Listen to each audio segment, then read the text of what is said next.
El 19 de julio de 2025, el presidente de Ucrania, Volodymyr Zelensky, anunció que su administración ha transmitido a la Federación Rusa una propuesta formal para celebrar una nueva ronda de conversaciones. La iniciativa fue formulada por el secretario del Consejo de Defensa y Seguridad Nacional, Rustem Umerov, mediante canales institucionales activados en ciclos de conversaciones anteriores. El presidente explicó que la estructura del diálogo propuesto responde a un marco técnico ya existente que incluye logística, verificación, asistencia multilateral y apoyo operativo de mediadores diplomáticos. La propuesta se inscribe en una estrategia estatal que combina defensa territorial, estabilización institucional y continuidad diplomática. La última ronda bilateral entre Ucrania y Rusia tuvo lugar en Estambul durante el mes de junio. Aquella ronda de conversaciones no produjo modificaciones sustantivas en el equilibrio militar, pero permitió acordar mecanismos para el intercambio de prisioneros y para la recuperación de cuerpos de combatientes fallecidos.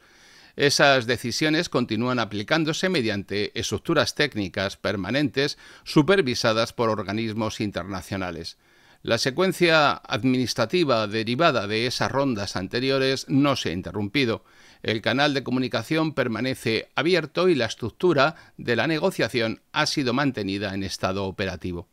La propuesta de reactivar las conversaciones parte de una situación militar supuestamente estabilizada en términos posicionales y las líneas de combates en Donetsk y Zaporilla no han registrado desplazamientos significativos durante el presente mes de julio.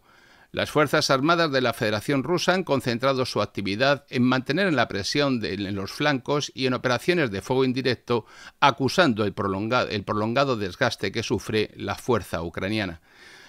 Estas han mantenido posiciones mediante defensas que han organizado en la medida de lo posible con una escasa rotación táctica y un uso escalonado de recursos antiaéreos cada vez más escasos y sistemas móviles de defensa. El frente permanece activo sin una variación estructural en la correlación de capacidades desventajosamente acusada para Ucrania. El gobierno de Kiev considera que la gestión del conflicto requiere una cierta simultaneidad entre defensa táctica y diplomacia, y el planteamiento de una nueva reunión con la delegación rusa responde a una lógica de administración del tiempo estratégico y no a una variación en la doctrina nacional de defensa de Ucrania. La presidencia ucraniana declara que la propuesta no es una concesión ni una respuesta a la presión que está sufriendo, sino que es un acto de ejercicio de la soberanía institucional de Ucrania desde una posición de estabilidad interna y de continuidad del aparato estatal. Pero el frente y los últimos datos y noticias que vamos conociendo nos hacen suponer que hay mucho más de lo que dicen que hay. La posición rusa permanece organizada sobre los fundamentos políticos y territoriales fijados desde 2022. Las regiones de Crimea, de Donetsk, de Luhansk, de Gerson y de Zaporilla han sido integradas formalmente en el marco federal ruso mediante decisiones adoptadas por la Duma y ratificadas por decreto presidencial. Las autoridades designadas en esos territorios ejercen funciones administrativas, judiciales y de seguridad bajo normas federales de Rusia, y el Estado Mayor ruso estructura su despliegue sobre ese perímetro y considera esos espacios como jurisdicción plena de la Federación Rusa. La política exterior del Kremlin articula así toda una iniciativa diplomática a partir del reconocimiento de esos hechos como base de cualquier negociación. El Ministerio de Asuntos Exteriores ruso ha emitido comunicaciones en las que reitera que toda solución diplomática debe consolidar las condiciones generadas por el conflicto en el campo de batalla. El objetivo declarado es no volver al equilibrio anterior, sino la formalización de un nuevo mapa de poder que recoja el resultado de la guerra. Las condiciones mínimas presentadas por la delegación rusa en Estambul incluyen una garantía de neutralidad geopolítica de Ucrania, desmilitarización de las regiones adyacentes al nuevo perímetro federal ruso y el reconocimiento pleno de la soberanía rusa sobre los territorios integrados. Esa posición permanece sin alteración en los documentos publicados por Rusia por Moscú desde entonces. La administración estadounidense mantiene una estrategia de presión condicionada en torno a un plazo de 50 días que ha formulado el presidente Donald Trump, considerando que es un marco temporal vinculado a un refuerzo inmediato del dispositivo defensivo ucraniano mediante entrega adicional de armamento, asesoramiento técnico y cobertura logística desde los países de la OTAN.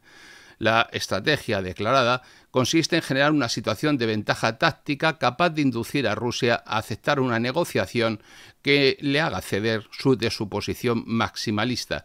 Estados Unidos presenta su política como instrumento de equilibrio y condiciona toda negociación a una correlación de fuerzas favorable para Ucrania que cada vez está más lejos de alcanzar. El sistema de mediación internacional, por lo tanto, permanece activado y Turquía ha ofrecido sus instalaciones diplomáticas para la celebración del encuentro. Qatar mantiene sus canales técnicos disponibles y Naciones Unidas ha confirmado su disponibilidad para asistir a la oficina, mediante su oficina de verificación, a las rondas de negociaciones que se realicen. Por su parte, la Unión Europea ha declarado su apoyo a la reanudación de las conversaciones en un marco que, según dicen, abro comillas, respete los principios fundacionales del derecho internacional. Alemania y Francia reiteran su respaldo a una negociación y el sistema multilateral pues presenta ciertas condiciones operativas para reiniciar el proceso que en la realidad no se dan. Las partes mantienen posiciones maximalistas una respecto de la otra. Ucrania afirma su derecho a la integridad territorial reconocida en 1991 y Rusia considera irreversible la incorporación de las regiones reintegradas a la Federación Rusa, mientras que Ucrania mantiene unas relaciones cada vez más estrechas con la OTAN y con Estados Unidos, obviamente, y Rusia exige la neutralidad estricta de Ucrania.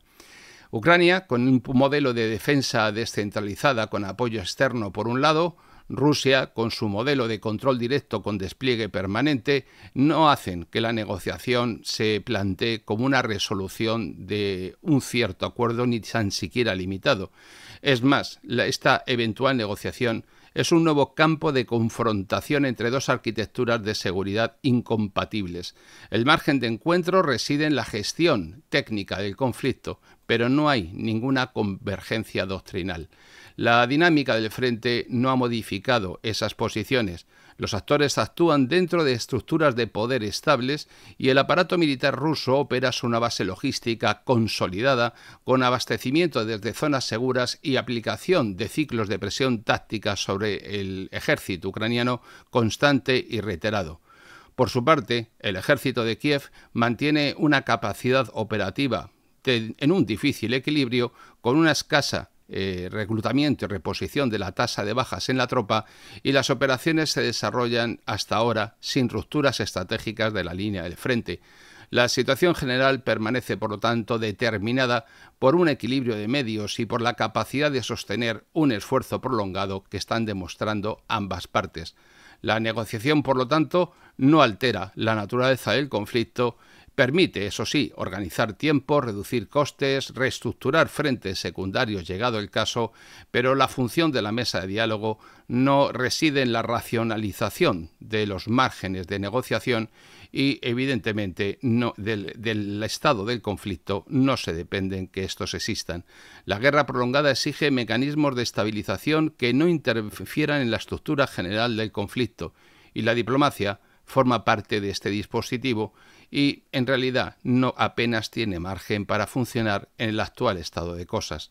El discurso de Zelensky, que ha presentado como acto de responsabilidad política, pues no da margen para muchas esperanzas, ni tampoco o permite que lo podamos entender como una estrategia de retirada o como una maniobra simbólica que busque un resultado tangible o real. El aparato comunicativo de Kiev pues evita hacer referencias a cualquier tipo de concesión o compromiso anticipado y trata de proyectar una imagen de estabilidad, racionalidad táctica y continuidad institucional que parece difícilmente creíble. La propuesta se presenta como afirmación de la soberanía nacional ucraniana, organizada desde el poder ejecutivo y respaldada por el aparato administrativo del Estado. Pero la respuesta del Kremlin no se ha hecho esperar. ha mantenido el nivel habitual de formalidad institucional. No se han producido desmentidos ni declaraciones de rechazo. Los canales diplomáticos han anunciado y confirmado la recepción del mensaje y a partir de ahí el aparato de análisis ruso estudia la viabilidad del encuentro desde criterios de oportunidad, impacto y consecuencias operativas en el campo de batalla. La presidencia de Putin mantiene el control del proceso y las decisiones se toman desde la estructura del poder de Moscú, con participación directa del Consejo de Seguridad y de las agencias vinculadas al mismo. El presidente Trump, que ha reiterado que Estados Unidos busca una resolución ordenada del conflicto en un plazo manejable. Su propuesta combina presión militar, uso condicionado de instrumentos diplomáticos y amenaza de medidas comerciales en caso de bloqueo por Moscú del proceso de paz.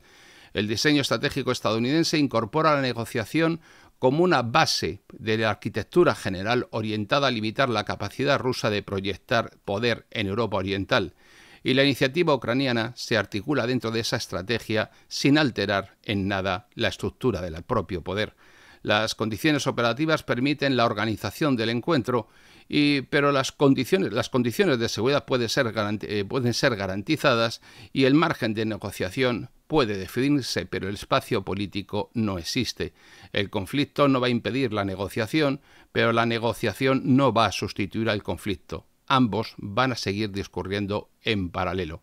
La arquitectura diplomática internacional incorpora esta propuesta como un elemento de estabilización. Las potencias europeas actúan como presuntos facilitadores mientras se alimentan el fuego.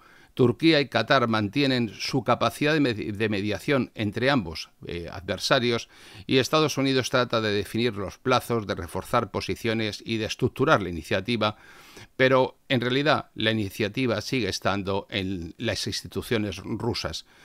Mantienen su posición, evalúan las condiciones y llevan la iniciativa en el campo de batalla. Y por lo tanto, la decisión que tome Rusia la hará en función de su interés nacional, coste militar y cálculo estratégico, y el proceso avanzará o no dentro de los márgenes que considere posibles en el camino que se ha marcado para la consecución de sus objetivos.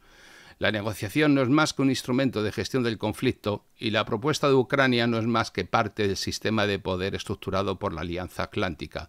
La estabilidad regional depende de la capacidad de cada actor para sostener su posición, articular sus decisiones y estructurar sus propuestas conforme a su propia arquitectura doctrinal. Y la mesa de diálogo existe porque Ucrania la necesita, pero carece de voluntad de terminar la guerra.